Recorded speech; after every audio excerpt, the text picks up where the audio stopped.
A very good morning, everybody, or rather a good afternoon. I'm here to welcome you to this very, very special broadcast on Mojo Story. And we have a number of very special guests also that I'm going to introduce one by one. You can see on your screen from the right moving upwards, Dilip Cherian, brand guru and image consultant, Namrata Zakaria, who's very senior and one of our best known columnists, Prahlad Kakkar, who's one of our most respected and best known filmmakers, advertising filmmakers, and Kaveri Bamzai, who is one of our most acerbic and witty commentators. And we're here to talk about Tanishq. And Tanishq pulling an advertisement that seemed innocuous, that seemed like a feel-good ad, that was really an ad about a Hindu-Muslim and interfaith union. And those are snatches that you can see on your screen of this particular advertisement. And then the trolls got into the act. The trolls got into the act and claimed that this was promoting love jihad. And Tanishq buckled, Tanishq surrendered. And we may blame the trolls, but should we not be blaming the corporate company instead?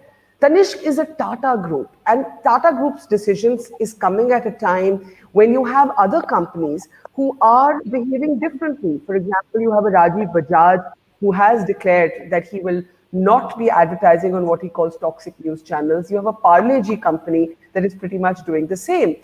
There has been no formal statement at all from Tanishq, but we did find, and we'll show you those screenshots, that when you go to their Twitter and YouTube page, you suddenly find that everything has actually vanished off the pages and it's suddenly been put on private.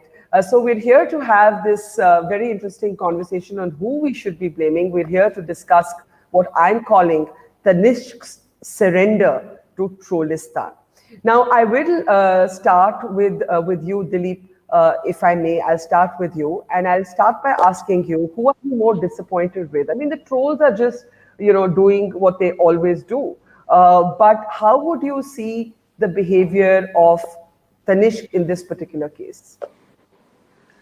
I feel particularly sad at this point of time because when we launched Tanishq and we helped to create the image of what Tanishq was going to be, the idea was that you wanted to attract a new kind of customer who was not willing to go to your conservative traditional jeweler, and you wanted to make jewelry buying something that young people, new customers could take ownership of.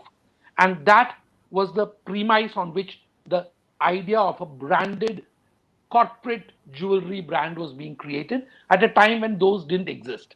So the imagery was that. The imagery was that you could trust them, you could ensure quality in a corporate setting because that is something that was a doubtful as far as your traditional family jeweler was concerned. But the most important thing that I'm upset about is that Tanishq should be smart enough to know that trolls don't equal customers. Yeah. 90% of the people who are in the trolling business, and it is a business like any other business, are poorly paid daily wage laborers. So I think that Tanishq has capitulated on an issue which was core to its value and to a technology which it should know well enough is of no consequence to the buyers who it's trying to attract. So I'm disappointed on two counts with the company. Okay, let me get Prahlad Kakkar to also come in at this point. And Prahlad, we'll play out an excerpt of the advertisement for anyone who's been living under a rock and has missed it. But it seemed this kind of, frankly, an anodyne ad. Like, I don't think it was some creative genius. It was like some kind of routine, feel-good ad about a Hindu-Muslim union, about a mother-in-law and a daughter-in-law who actually get along.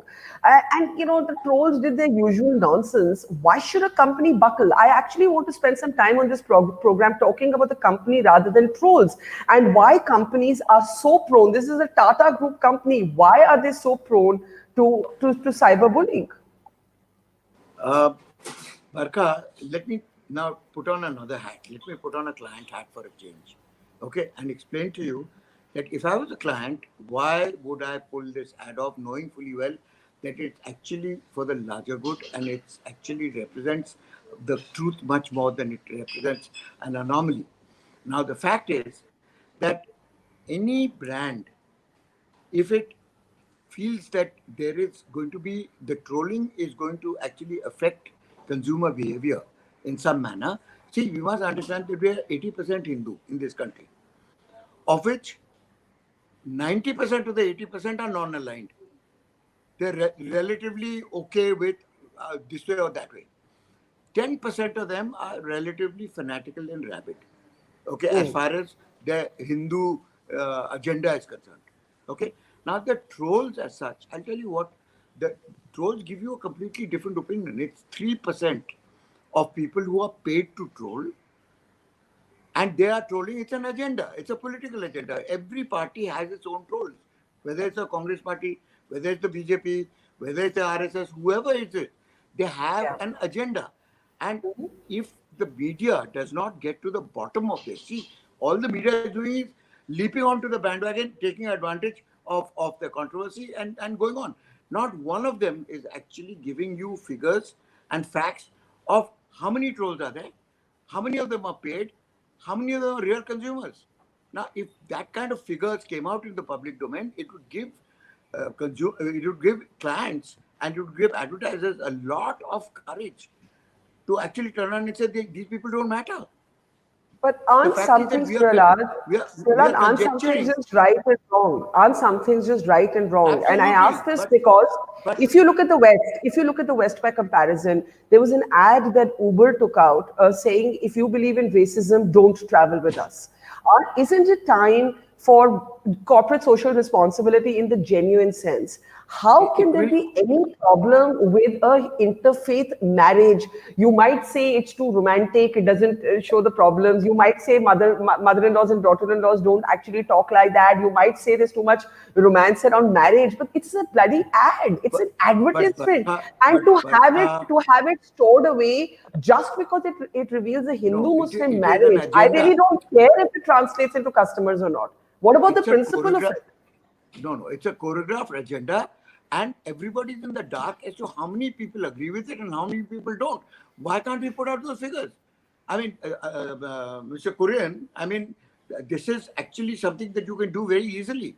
Is take a dipstick of about 5,000 what do you call it, people and say how many people actually agree with the ad and how many people actually agree with the trollers. Now, if that kind of figure was to come out into the public domain, it would give everybody courage. Right now, Okay, they don't want to polarize and okay, split their consumer segment because okay. it's Let a me majority consumer segment. Okay, that's very controversial because you're actually suggesting that if the majority then votes this ad out, the company is obliged to actually do that. So let me actually bring in Dilip briefly on that, and then I'll go to Namrata and Kaveri. Dilip, do you agree with Prahlad's point that what you need is hard data? You need to know what consumers actually think, or is there a danger of a kind of mobocracy there? Because for example, a majority of this country may have a certain view of women. Does that mean that if the majority of this country think that's okay, that we should go ahead with an ad like that? Take a look at a parallel example, and I take what Prahlad is taking seriously, what he's saying seriously. But Amazon has a wonderful way with its book reviews. It has to confirm that you are a consumer. So the typical purchaser of a Tanish bit of wedding jewelry, you know what their psychographic profile is, and you know digitally what their footprint is. So it's quite easy. It is. I don't think that Prahlad would go as far as saying that you can vote an ad in or vote an ad out. What I think that we need to move towards, like in the TRP battle, is to understand that who are the people and how relevant are they to me as a consumer, and how Correct. relevant are those values. Then you graft that Absolutely. onto what the corporate is looking for and say for their customers, this percentage of people think it is important. So it helps you in creating ads in the future to appeal to your customers and not to worry about what Trollistan thinks about it. So the ability to ignore Trollistan will come from some sense of data. And I think that what Parleji and Rajiv Bajaj are doing is based on understanding that it doesn't matter if they do the right thing. There are more consumers in the market who are going to back them, as would have been the case with Tanishq. So if Tanishq had stood its ground, I think younger customers, younger consumers who are independent, feisty women who own their own lives, their salaries, and their purchase decisions would come out and actually buy the product more than they would choose a rival product, which is what advertising is about. Okay, let me bring in Kaveri and Namrata now. Kaveri, let me start with you at this point. What slightly disturbs me about the argument that Prahlad and Dilip are making is that the client, or rather the consumer, must have the last word.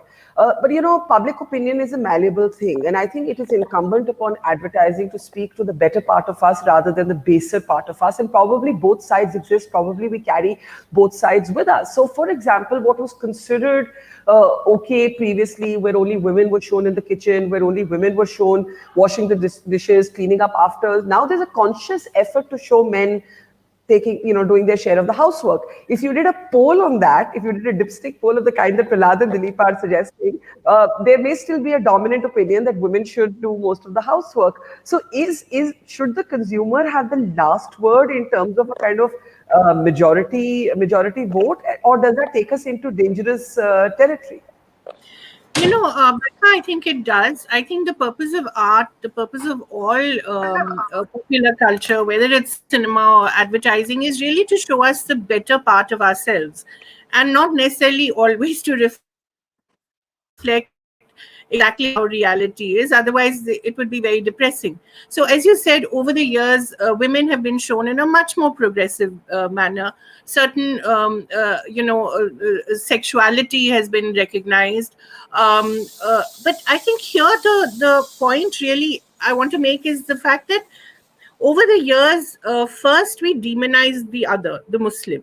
Then we sort of invisibilized them. Now you have a society which is not just content with demonizing the other, but now we want to do away with them altogether, not to show them at all. That is what worries me. We are at a situation where a point in our history, and this new India that was supposed to be the one that would buy consumer goods like Tanishq without thinking of caste, gender, religion, class, is really the one, and that's what worries me, is the one that is actually now quite happy with creating a society or a structure of a society, a popular culture that is largely invisibilizing a huge part of our society, a huge part of one religion, and that's what worries me. So it's not just enough now that you have the Muslim being shown as a terrorist, or the fact that you have a good Muslim and a bad Muslim. Now the only good Muslim, unfortunately, is one who's not shown at all. That isn't that more worrying? I agree with you. I mean, it's almost as if the mere suggestion that there can be a happy marriage between a Hindu and a Yes. Muslim is a problem. Yeah, it's terrible. And Namrata, let me bring you now into the conversation. I'm going to play out a little bit of the ad in a moment after you speak. When you saw the ad, what did you think? And I kind of have a feeling that not many of us would have noticed this ad particularly, with no disrespect to the ad makers, because it is that kind of routine, feel good about marriage, feel good about life, feel good about religions, feel good about our multiculturalism. It isn't a particularly original ad or an original idea. The outcry over it is actually, if I were Tanishq, I'd be like, my ad's getting noticed. There's no such thing as bad publicity in any case. Go ahead, Namrata. I couldn't agree with you anymore. I think this has been a win-win for Tanish all along, because the number one goal of advertising is to get people to talk about it, which, I mean, I would have really missed the ad if it wasn't for the trolls. So, the idea of making shareable content has been hugely successful with this campaign.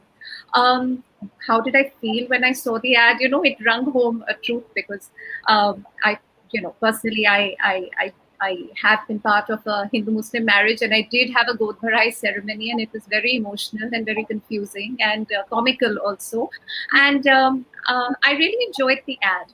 But I wanted to tell you that it's also very topical why Tanishq has put this ad out the way it has today. And Tanishq has always been seen as a very modern, a very accessible sort of a brand. If you remember, it was in 2014, they had a superb campaign, very beautifully directed and a very original idea. It was directed by Gauri Shinde, the filmmaker, and it was about a bride getting married, and her daughter comes and helps her get dressed, and it's a little girl who comes. So the idea of second marriage or remarriage was very progressive. Also in 2014, we hadn't seen something like that on our screens earlier. So I will give a hat tip to Tanishq for bringing out ads which do have a social message, and I think it's important that companies do that. It is also very commonplace that companies do that.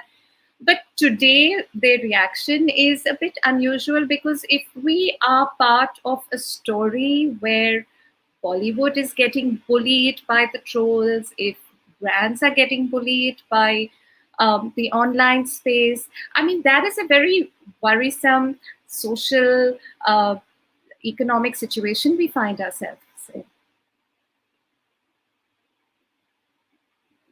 I do want to ask you a little bit more about your personal experience, and I will in the course of the program, but I want to actually go ahead and get reactions to the larger point that you've made. And I think that's a point fairly taken, that while we're all sort of disappointed with Tanishq for pulling the ad, they did have the original idea, the original thought to make the ad and to make some sort of statement through it for the times that we live in. So let me bring in Prahlad and Dilip and Kaveri to respond to what Namrata has said. Prahlad, go ahead, and I want to push you a little bit on your first point, that we have to know what the consumer thinks. Like I said, is it the job of advertisers to No, it's not what the consumer thinks. Then? No, it's more important to know who the trolls are, not just the consumer, because the trolls are a political agenda and they're all paid for. It's like the people in Kashmir where the media turned on and suddenly said that they're paid for stone throwers, okay, that they're being paid by the ISI, that they're not doing it out of the goodness of their Azadi heart. Okay, now that was something that they actually figured out. They did some background research. And I'm afraid media has let us down really badly on this. Because instead of taking advantage of the controversy and trying to raise their TRPs, what they're not doing, which is the real job, is to get to the bottom of who are the trolls and how effective are they? How many people actually believe them? Should it matter?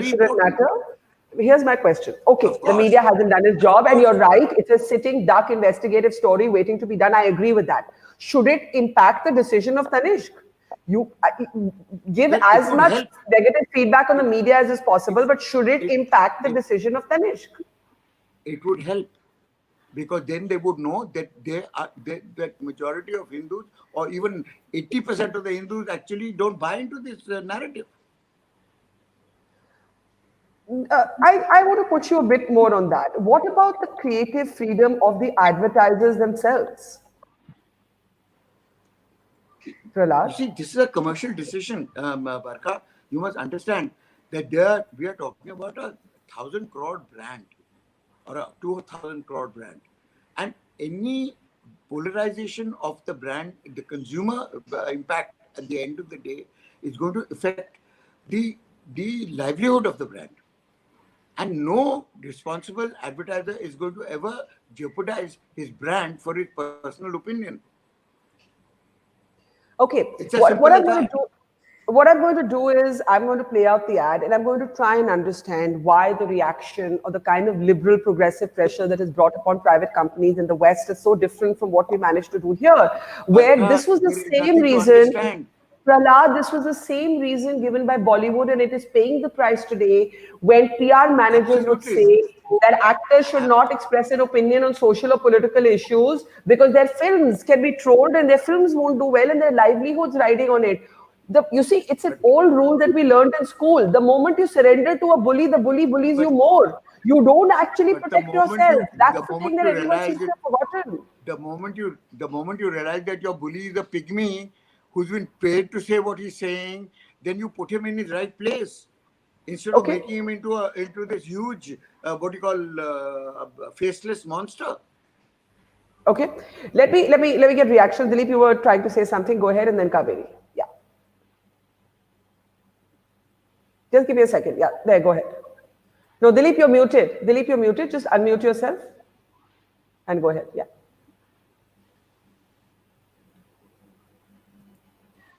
What Nope. We still can't hear you. Now make advertising? your point. Now make your point. Yeah. Yeah, there's a distinction between advertising and films. So this is not a creative space. This is a space meant to sell a product. So I think that point needs to be differentiated from art, which is meant to enhance and make us feel what we are. So the Bollywood argument doesn't work here. But the corporate argument is that as a company which is appealing to a certain kind of consumer stroke customer, you have a responsibility to hang on to them. But the sad thing is that this is not the first time Tanishq has done this. This is the second time.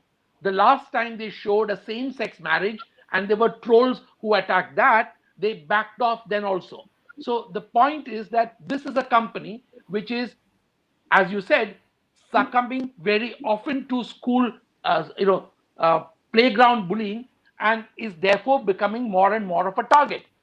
The Whether it's a God Barai ceremony or not, you have a certain creative license, but the objective is to sell those bits of chunky jewelry.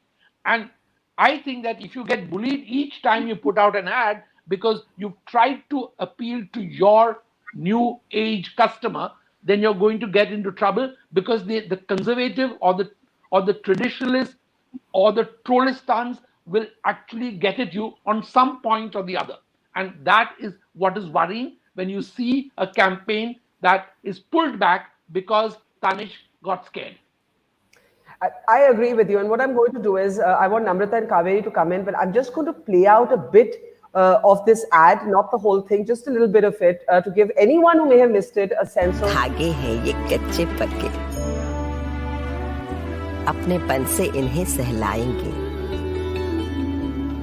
प्यार पिरोते जाएंगे, एक से दूजा सिरा जोड़ लेंगे, एक बंधन बुनते जाएंगे। माँ, ये रस्म तो आपके घर पे होती भी नहीं है ना? पर बिटिया को खुश रखने की रस्म तो हर घर में होती है ना? एक जो हुए हम तो क्या ना कर जाएंगे।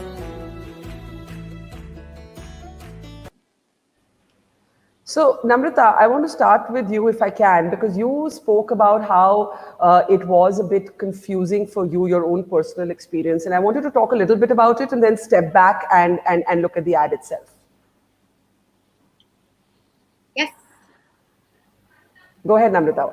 Why did you find your personal experience confusing? I mean, it was confusing because, of course, I'm not very religious or ritualistic, and I hadn't seen what a Bodharai ceremony was like. It was something put together by my mother, who then, phoned my mother-in-law at the time and discussed what they had to do. And, somebody bought me an outfit, and I wore some new jewelry. And it was really interesting. It was very small, and it was just in the family and very nicely done. And I think it's really important to note that, Hindu-Muslim marriages are quite the norm and have been for decades in India. I mean, for it to be a social comment today is a bit unnerving and unusual because, if it's still part of your social narrative in 2020, then we need to understand why it's, why is it still, something that an ad needs to be made of it. And the whole outcome of the way the company has reacted is very, very worrisome. It is in fact something that deserves to be commented on in a larger sphere. It's not just about a Hindu-Muslim marriage. It is really about the freedom to have a pluralistic ad. Why do you think it's still making such a big statement? I think that you got to the heart of the matter, that the fact that this still causes controversy, though, these things happen, interfaith, intercaste, this is the country that we are, this is the country that we seek to be. Now, many people in our comment sections are making the argument that maybe this is no longer the country we are, and that is the problem. I don't agree with that. I really don't see it around me. I don't see it in many social strata around me. I think I don't think the Indian citizen is hugely aware of what somebody in the other community is eating. I think he's far more interested in filling his own plate and filling his own bank account right now. We have real issues that concern the citizen and need to concern the citizen far more and do concern him, but they don't seem to come out in the narrative because then we'll have to look for solutions for them. So, issues which are as old as the hills become a convenient excuse to let's talk about something else except the real issue. So that's an interesting point, Kaveri. I think the point that Namrata is making is that it's not that our country has changed, it's not that our people have changed, it's just that there's something much more organized happening. That's the point Prahlad was making. And that organized noise can today hijack issues, it can hijack decisions, it's basically dictating terms. It can also hijack elections. and that is the worrying bit, that these trolls are not just trolls, but they're also part of an organized exercise to take over people's minds. And the thought police is not just something that George Orwell wrote about. It's something that's very much part of our lives now, whether it's WhatsApp or Twitter or Facebook. And I think that is the most worrying thing, that and I wanted to add to it. We talk so much about government censorship, and we talk so much about things like CBFC. We don't understand the kind of self censorship that goes on, and the kind of corporate censorship that goes on, and the kind of control that it exercises, and what we see, and what our images are culturally.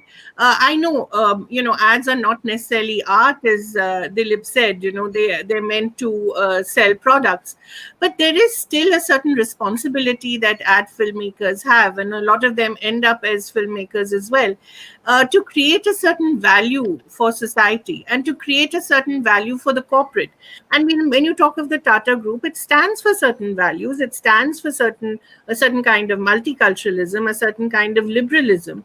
And for them, or indeed for any other corporate, and it's happened quite often, to withdraw an ad in the face of bullying, even from a small minority, shows that they are very concerned about actually what this small minority reflects.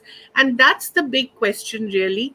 And I'm glad Prahlad talks about looking at the number of trolls, but also you have to see it's not just the number. You have to see what is behind it, what is behind this troll army, what does that represent. And that's the worrying thing. It represents an organized move to create a new kind of India, to create a new kind of citizen. And whether we see it around us or not, it is happening. Whether we want to acknowledge it or not, it is happening, and that really worries me. And it's not just religion, Barkha. It's caste. It's a certain kind of sexuality. It's everything. I want actually Namrata to respond to that, because Namrata made the point that in fact, Namrata, that this is not India that's changing, that you don't feel that it's changing. But I think Kaveri is very much talking about creating a kind of a new Indian. And so I want your thoughts on that, because you're the one optimistic person here who thinks it's not about the country changing. I mean, the very fact that this ad came about is very telling on the need to go back to our pluralist identity, to go back to the idea of India, which was multicolored, multilingual, multicultural. And I think as we see society proceed, as we see newer changes coming in, whether it's this complete radical form of feminism, where this whole Me Too campaign came about last year, where we see caste being discussed as it is, and there are people from scheduled communities and castes occupying main cultural positions right now, where we talk about even when we talk about the reading down of section of the LGBTQ community. I never thought that we would see it. None of my homosexual friends thought that we would see a day when this would be read down. So I do feel that society, and also with the internet, and also with our Netflixes and social media that flattens the world like it's never flattened it before, and we are a very young country. So I do see the change on the ground to be very different from what we see on Twitter. Literally we feel that everything is being put to trial on Twitter, and I don't think that's the real world. So this is a very interesting point in this conversation, because I think basically the debate is this a changing India, or is this just noise that people are mistaking for a changing India? Kaveri, you're wanting to come in, go ahead. Yeah, I just wanted to make a quick point. It's interesting to see how this is being juxtaposed with the Rahul Rajput case. If you notice, most of the trolls are comparing it to the Rahul Rajput case in reality, and saying, oh, look at what happens when a Hindu boy tries to have a relationship with a Muslim girl. And the whole argument is about, oh, why don't they show a Muslim woman being married to a Hindu man? So it's that level of toxicity that we're talking about in interfaith marriage, that you want to prove that one, it doesn't happen in reality, and we know it does happen. Two, that you want to show that it's love jihad, and therefore it's the Muslim man who's marrying the Hindu woman, and I suppose the idea of conversion comes about. But why don't they show a Muslim woman? So it's that level of toxicity that's really shameful, isn't it? I agree with you, but here's what I want to also ask the panel, and I'll start with Dilip and Prahlad, because they both made the point about trolls not translating necessarily into consumers. And Dilip, the point is, here's an example, and I'm just going to play his shots. Two companies, Bajaj and Parle-G, who've taken a position, and they've taken a position without calculating how their consumers are going to react to this position, right? So you have Rajiv Bajaj, who basically said that I am not going to advertise on 3 news channels that I identify as toxic. And you have following him, Parle-G, that takes the same decision. Now, nowhere do I think that Rajiv Bajaj here is calculating, does this mean that my clients are going to, or my consumers are going to buy less motorcycles? And nowhere do you see Parle-G, also making the same calculation. So is it not true? And I mean, I made this comment today, and I'll bring it up again. I made it on Twitter, that this is a case study in the difference between spine and supine. And there is such a thing. I think both what Bajaj has done and what Parle has done is remarkable. And the fact that they've done it without data is very obvious. But will it affect their consumers? I think that only positively, because I think that please understand that unlike Tanishq, which is a totally, shall I say, a buying by choice, both buying two-wheelers and buying biscuits are pretty much mainstream everyday consumption for those who need those products. So they are on much safer grounds.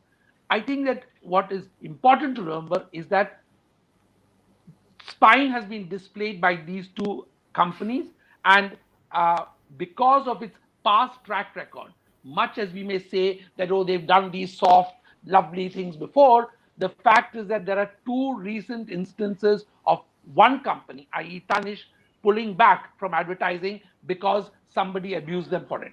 I think that shows supine more than anything else. Prahlad, can I get you to add to that? Because the point is that this was done without any data collection. And that's the larger point that I was trying to make. True. I think the statement that Mr. Bajaj and Parle-G is making is far more important than the actual on-ground ramification. Because I don't think they're going to be on-ground ramification. There are 500 channels which they can advertise on. and everybody watches more or less little bits of everything. So it's not going to affect them. But what worries me is that this kind of narrative, which is the troll narrative, if it is not put in its place, and if it's not identified very clearly as to who they are and why they're doing it, unless it's very clearly defined, it will only grow into a little monster and assume a public space where it will get legitimacy. So to make it what it is, which is a fringe group yelling and being like lunatics, you have to identify them and turn around and assure everybody in the country that, hello, they're not your neighborhood guys, they're not your friends, they're not people like you. They are fringe groups, and they're also desperate groups who are being paid to say what they're being paid to say. And it doesn't matter what it is. There's a direct question for you. There's a direct question for you on our live stream. As an ad filmmaker, Prahlad, you tell me, would you position the brand with this kind of communication? How do you rate the ad? I think the ad is perfect. It's a beautiful ad. The fact is that they've got suddenly startled by the amount of trolling that they've managed to get, without understanding that the trolls come from a very small community who all have an agenda. Now, once you understand and identify the fact that these are the trolls, this is the agenda, and this is what it's all about, then you can treat them just like you treated the stone throwers in Kashmir. So let me add Kaveri to this conversation. I think the fault line in this debate is twofold. One, how important are trolls? How many numbers do they generally represent? The second is, should that be the driving force of the decision of a corporate company? No, I don't think so. But unfortunately, as we all know, it has happened when Amer spoke out against intolerance. There was a huge outcry, and Snapdeal again there's a lot of pressure on Snapdeal to withdraw, him from there as brand ambassador. But the big point here is, again, something quite interesting. I was just thinking about it. The way the Muslim community is portrayed in this ad, it's very interesting. The identification is very clear from their dress, from the daughter-in-law's green blouse. It's very interesting that even in 2020, we have to identify the other from their dress. You have the man in the backdrop wearing the skull cap. In 2020, we have a situation where the other is still identified so obviously from their dress and from the way they speak. I would have thought that the kind of urbanization we have seen over the years, the kind of multiculturalism we've seen, the kind of interfaith relationships and marriages we've seen, these things would have become quite unnecessary. But the fact that you still have to see it in your face and identify the other from their dress is actually, for me, the more tragic aspect of this ad. And I don't know whether it's great creativity or not, but actually it seems to me to be quite tragic that you have to so obviously identify the other as the other in your face. And it's the way homosexuals were portrayed in cinema in the 90s, as being so gay. I think that's a very good point that we actually haven't looked at. And that's what I'm saying. We never got the opportunity. And I think that's the point Dilip is making, that we never got the opportunity to discuss the politics of representation, because the ad was pulled before, we could even have a conversation about it. Namrata, do you want to add to the point that Kaveri just made on the stereotype of Muslims? Absolutely. I think Can you hear me?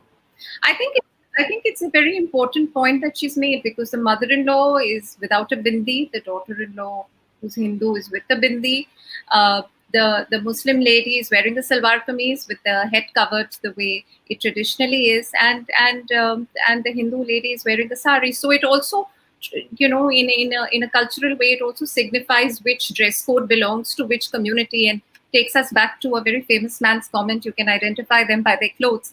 It's highly problematic when we literally learn to do that, when it's part of your subconscious and it's brought to the fore so overtly. It's very troublesome. But, it is an ad, and it will have cliches. If you're showing a housewife, she will be wearing a yellow sari, and most likely she will be in the kitchen or with a washing machine. And it's about time that those sort of those sort of notions are discussed, because once they brought to the fore, as Kaveri has done, is only when one will be able to see the change and say, let's not do this cliche, let's try something original or something new, right? Once again, I think Kaveri is wanting to add to that, and then I need to start taking last comments. Yeah, go ahead, Kaveri. Yeah. Just one last point, and it is so obviously Kerala because of the Kerala sari that she's wearing, and Kerala is a multicultural state. You have every religion possible represented there. If you have to resort to this kind of obvious representation in a state like Kerala, I mean, what's going to happen to the other more segregated states? Since you mentioned Kerala, I have to bring Dilip in. Dilip, please go ahead. This ad would run wonderfully well in Kerala, I can tell you that. And given that Tanishq is trying to attack the market share of the embedded players there, this ad would have done very well, and they made a mistake pulling it out. And Dilip, let's start with last comments. The politics of representation, I think, is a very important conversation, but I think the ad never existed for long enough. And the other weird thing is that actually we don't have a statement from Tanishq, right? So basically we all think it's withdrawn because this is what happens when you go to YouTube. Basically, it just says the video is unavailable. It's been put on private. Now, for a Tata company to not be able to communicate, to not come forward, to not say why they're pulling it, if they're pulling it, is the pulling permanent? Are they taking some time off to assess whether they did something wrong? It just sounds like a newbie company instead of a Tata company. Companies tend to respond rather slowly, and they don't move at the speed of Twitter. So trolls have got the better of them. They've panicked, and somebody's been instructed to do it while they put together a statement. So if a statement comes, it will be later, but probably like in the earlier case, there will be no statement. And secondly, this kind of, as I said, we have to recognize this is purely marketing efforts. So it tends to be much more, shall I say, quick responsive, and that often results in longer term mistakes. Okay, so I want to start taking last comments. Prahlad, I'll start with you. If you had made this ad and then there was all this trolling, what would you advise your client to do at this point? I mean, what was discussed today about the obvious underlying difference between the two communities actually should have been addressed right in the beginning of the brief. That the difference in the communities is zero except at the end, where you realize that the surnames are different or whatever else that might be different. Okay, but not in physical terms. Because that if I was briefed with this film, I would have not made the kind of differentiation that we actually created in the ad. Explain that. You're basically saying you wouldn't have made an overt Hindu-Muslim union. So if you wanted to talk about interfaith marriages, how would you have spoken about it? I would have made it about two people getting married, and eventually, incidentally, they happen to be from different communities. And that would have been the strength of the ad. So you would have made the religiosity almost incidental. Yes. But I think that, as Namrata said, and I'll get Namrata to react to that, I think, Namrata, they were trying to make a statement. In fact, somebody has written in with a very passionate defense. Nachiket says Tanishq has in fact been bold. It's been in sync with the times in creating this ad. It's an ad that is trying to break barriers. So why are the panelists over-analyzing? Well, if that's the case, why has Tanishq not stood by its ad? Now, Prahlad makes an interesting point. Why do you need the overt religiosity? Prahlad, you wanted to complete your point before Namrata reacts? No, what I want to say is that, in today's climate, you are going to be a little wary about the kind of stand that you're making. And you should make your stand softly, but make the stand. I don't think you should back off from the stand. But you don't have to push it in somebody's face so that all the, the trolls find it so obviously onerous. They won't even understand it, frankly. Okay, so subtlety is smarter, I think, is the point that Prahlad is making. Namrata, do you want to respond to that? Just give me a second. I need to unmute you. Yeah, go ahead. I want to remind us of an Asian Paints ad just about 3 years ago, maybe 2 years ago, which had these young boys playing Holi, and one of them was Muslim, and he went home and there were these colored water balloons being thrown at him, and that ad was very, very well received, because it showed us that life is a box of crayons, all colors matter, and all of that stuff. So I mean, it is also corporate responsibility for a company to stand by its messaging, which tragically has not happened in this situation. But I think, to link it to a public sentiment, I think the idea of trolls being the voice of public sentiment is hugely flawed, and it must not be considered, for sure. But let me address the elephant in the room with you, Kaveri. I mean, what if the public did feel, this is the thing that Dilip and Prahlad have said that disturbs me just a little bit. What if the public did feel something regressive? How should an ad maker, how should a consumer company respond? No, and it reminds me, in fact, I think, Namrata, it was a Surf Excel ad last year, which drew this, it was a Surf Excel ad last year, which drew the same kind of flag, where there was a Muslim boy who was going for namaz on Holi, and there was a group that protected him. So this kind of messaging has happened before. And again, there was an outcry then, why do you have this juxtaposition of two religions? But hello, juxtaposition of two religions happens in our country every day. In every street corner, in every temple that is next to a mosque, that is next to a church. I mean, that's what India is. Now, there is a long-term project at hand to change the nature of how we are.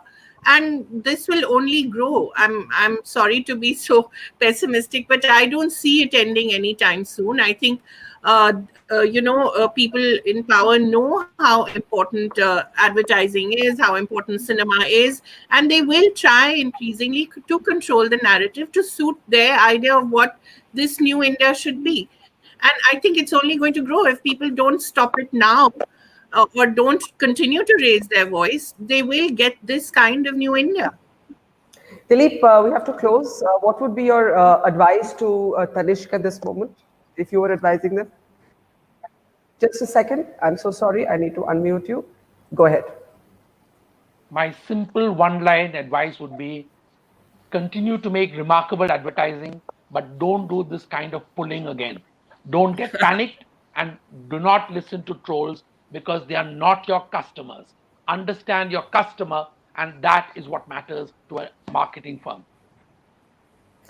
I think that's well said, that, let the public at large decide. If social media noise is going to distract us from our decisions, then I think the point that Prahlad also made is well taken, that what you're actually then doing is having the noisy people have the last word, right? And if you're going to let the noisy people have the last word, then as the film industry is discovering to its peril, there's no end to that. There is no end to that once you let the bullies dictate your choices. So make your choices on a more considered set of factors. The noise passes. The great thing about the noise is the noise passes. And I think the panic in pulling the ad really is something that Tanishq needs to reflect on. A very interesting conversation. Prahlad, Dilip, Kaveri, and Namrata, thank you. Thank you to our audience. Many of you wrote in with hundreds of comments. I took as many as I could in the course of this program, but I think this has triggered a larger debate about our country, not just about our advertising, and that's where our attention really should be. Thank you very much to our panel, and thank you to our audience. Catch you tomorrow with another show on The Mojo Story. Thank you so much, and goodbye. Thank you. Bye-bye.